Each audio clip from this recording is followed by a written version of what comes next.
Kasi ano, kasi gusto kita.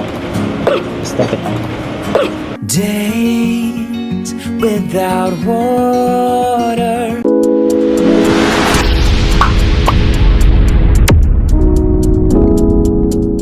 Hello mga kalingap, welcome back po sa ating YouTube channel. This is Kuya Nel, at kung bago pa lang po kayo sa aking channel ay huwag niyo pong kakalimutan mag-subscribe, like and share po ng aking mga video, at pahit na rin po yung notification bell button para lagi po kayong updated sa aking mga uploads.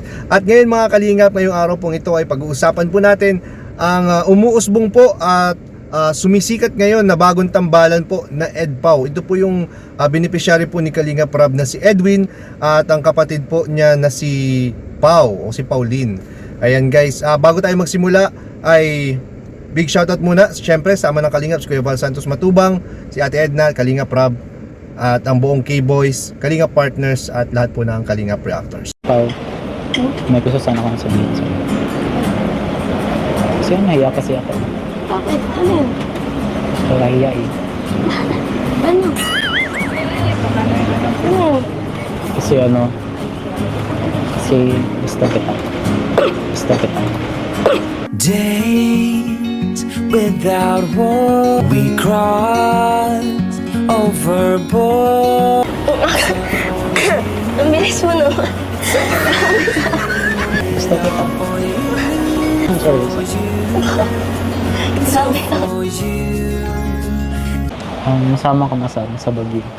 Yun nga, hindi ko rin sure kasi may pasok kami kaya titingnan ko pa. Pag walang pasok, masama ka. Bakit? Ano? Kasi masama din ako yun. Oo. Masama ako. Wow, wala kang pasok. Meron pero ano, magpaalam ko sa guro. Kaya yun, huwag mo kalimutan magdala ng jacket. Kasi baka manigas ka. Tapos Baka ano mo dito malamig daw baga doon sa Baguio. First time mo ba sa Baguio? Kung makakapunta ka. First time ko pa. Mahaba ang biyahe dun. Kasama ka sa Baguio. Para Maraming saya. try ko. Kung mapunta ka, sama ko. Punta ko eh. Excited na ako. Wow. Mag-ready ka na ng sandamakmak na jacket. Sobrang lamig, lalo na paggabi. Hindi na kailangan mag-aircon. May built-in na. Gantong lugar din ba sa Davao? Meron pero ang layo. Malayo sa inyo. Malayo sa Tagum City din sa amin. Sa Laak. Mga ilang oras? 2. Ay, oo. Ay, parang Dait to Naga na rin. Nasa ibang lugar ano? Ayan. Tanong ko lang Edwin, yung sa last episode natin yung pagtapat mo kay Pau. Siyempre, ako baga ay kuya ni Pau, yun ba ay seryoso ka ba dun? Seryoso ko kaya Seryoso ka dun? gusto ko talaga si Ay, grabe sige, si Pau po naman ang magti-decision yan. Ako andito na ako para bantayan siya, gabayan siya, at mukha namang saka nakikita ko naman sa inyong kambal talaga, ang bait nyo, mabait kayo, napaka-humble din, kahit may itsura, pogi, pero di nyo yung yun, sinasantabi nyo yun, tingin nyo sarili nyo is normal lang, totoo ba yun? Baka babaero ka? Hindi. Hindi. Hindi pa ko babaero. Ayaw ni Pau sa babaero ay. Tinan mo si Lolo. Oh, nabasted. Hindi, pero seryoso talaga. Seryoso. Siyempre ako, nandito ako bilang kuya ni Pau. At the same time, mo rin, kuya mo na rin. Bilang tumutulong sa inyong kambal. Di ba? So, yun. Enjoy mo lang itong travel natin ngayon.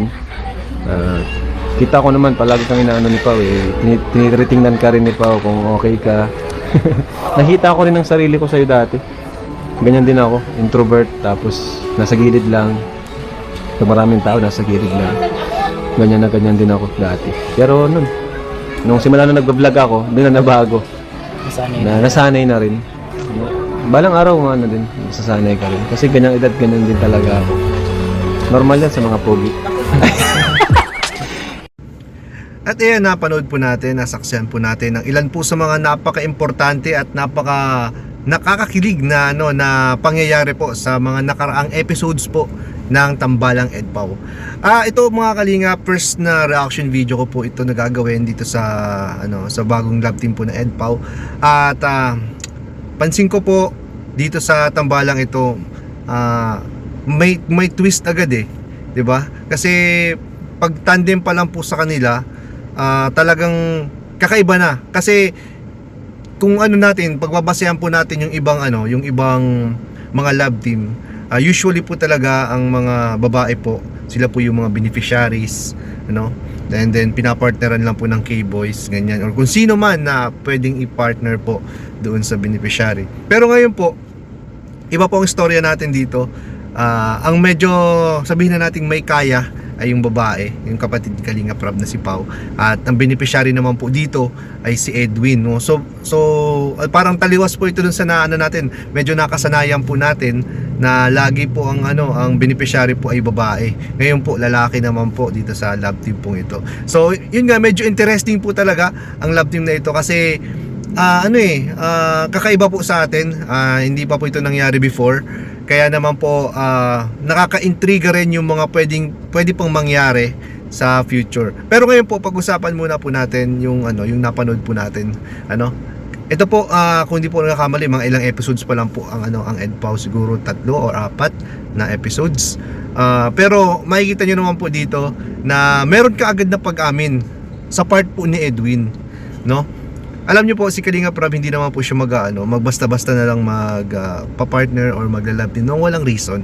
No, ito po ay may reason po 'yan. Siguro naalaman din talaga ni Kalinga Prab na medyo may crush naman si si Edwin kay kay Pau. Kaya siguro nagkaroon siya ng idea na bakit hindi na lang sila gawin na lang love team. Sir, may crush naman si si Edwin kay Pau. At ayan nga po, at nakakatuwa lang po dito kasi napansin ko dito kay kay Pau, hindi siya mahirap pakisamahan. Napaka-jolly, napakakulit, at hindi ka mai-intimidate, no? Talagang napakasarap lang kasama, kakwentuhan kasi napakadaldal po ni Pau. At saka game na game po kung ano man paggawa mo, talagang andyan, game na game po si Pau. At saka kung mapansin naman po natin in terms of personality. Sa personality po, halos magkabaliktad po yung dalawa.